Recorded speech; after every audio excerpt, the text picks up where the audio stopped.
സഹോദരൻ എനിക്ക് ഒരു വീഡിയോ അയച്ചു തന്നിട്ട് പറഞ്ഞു, ഉസ്താദ് തിരൂരിലുള്ള ഒരു റീൽസ് കളിക്കുന്ന താത്തയാണ്, അവള് അമുസ്ലിമായി, മുസ്ലിം മതത്തിൽ വിവാഹിച്ചതു. ഉസ്താദ് ഇതൊന്ന് പ്രസംഗിക്കണം. എന്തിന്?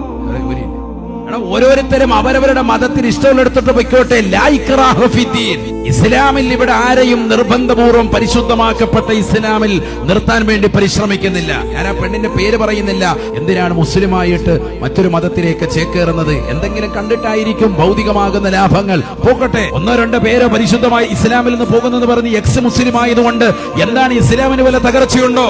പാശ്ചാത്യ രാജ്യങ്ങളടക്കം ആയിരക്കണക്കിന് ആളുകൾ പരിശുദ്ധമാക്കപ്പെട്ട ഇസ്ലാമിലേക്ക് വന്നുകൊണ്ടിരിക്കുകയാണ്. ഇസ്ലാമിന്റെ ശാദ്വല തീരത്തേക്ക് നടന്നുകൊണ്ടിരിക്കുകയാണ്. അവസാന കാലഘട്ടമാകുമ്പോ ഏറ്റവും മോശപ്പെട്ട അഹ്ലുകാരാകും. ദീൻ കൈവടിയുന്ന സമൂഹമായി ആളുകൾ മാറും. നിസ്കാരമില്ലാത്തവർ, നോമ്പില്ലാത്തവർ, അന്യമതത്തിന്റെ ആദർശങ്ങളെ പരിപൂർണമായി വാരിപ്പുണരുന്നവർ ഈ സമുദായത്തിന്റെ മക്കളിൽ അധികരിക്കും.